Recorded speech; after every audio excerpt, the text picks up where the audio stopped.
there was a car right where he was placing his. Sparks then battling with Tiametmarduk for position. This will be a 5th, 6th and 7th battle with Aerotech just in front. Monkey Matt behind that is through on Punju. So places then are being changed. They look then to Sparks at the moment. He's all happy and smiles on the brakes into the opening corner, and you can see there how aggressive he wants to be. Mr. Daly will have himself then in P6 after electing to start from the pit lane to keep himself out of troubles. That's a double take into the corner from Sparks, and Tiametmarduk is everywhere on the road. Oh, I thought he was going all the way round, hence my exclamation there. It didn't look like a savable one, but that car is not handling well. You could see, amidst all of the smiles, the commitment through the corners there from Sparks, just focusing, concentrating. He has to get this move done. He's going to go to the inside. He's going to late brake. Tiametmarduk's going to turn in. You can't have that one. You're not alongside. But will he be able to keep this up?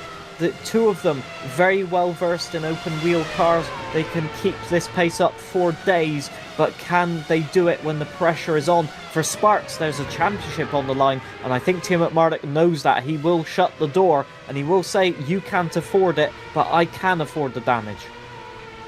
Well, here comes the chance. Can you find the move that's done? Tiametmarduk sees Sparks now to the inside, but Sparks backs out of it. I would argue the old Tony Pulis line out there at this moment. John, I don't think he can do it on a cold, rainy night in Stoke.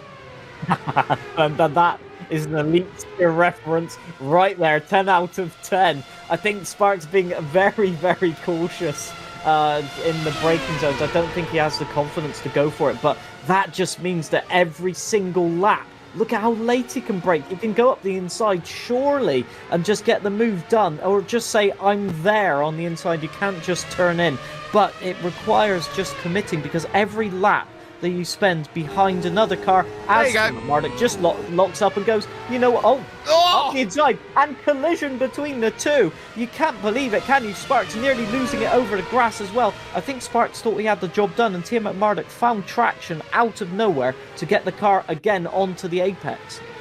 Well, you can see Tiametmarduk wasn't going to give that up, and Sparks thought that he did everything right, that he commanded the corner as Josh's corner jumps into the pit. That there is a case of Tiametmarduk still being entitled to that space, and Sparks is still trying to find a way back around. Now up the Schumacher S to try and move on into this 6th place. This is the hardest fought 6th place I think we've seen in a long, long time. And for the moment, Sparks can look and look and look, and he's hoping for a bit of flint to start a fire. He'll now get the run. He'll move right up underneath. A great look at that double diffuser down there, and now have to go the long way around against Tiametmarduk. Fights for an inch of room, and then Ben just puts the arm out and says, no, you wait for me.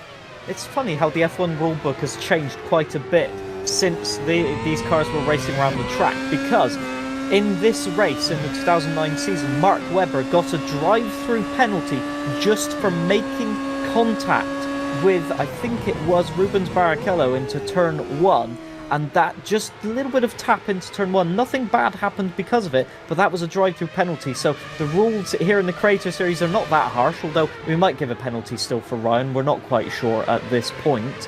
But, you know, they want to go racing for it. They want to just be aggressive, and we love to see those moves right there, as long as nobody gets damaged.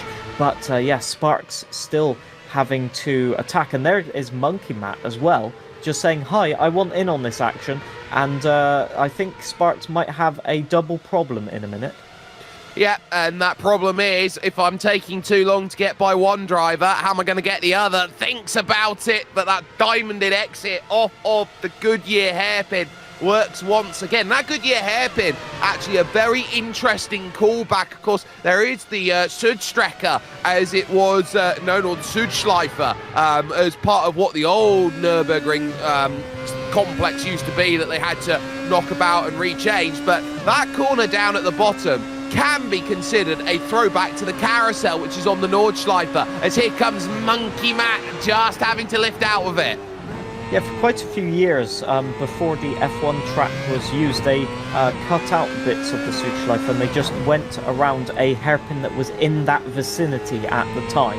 And so the new F1 track tried to keep that emphasis on having that long sweeping corner toward the bottom end of the track. But the Südschleife was a very on the inside, incredible, committed. Can he get it stopped? Yes, he can. And that Tiametmarduk collects a back marker there. I'm not exactly sure. Was it Josh? That was Aerotech who can't drive it anymore.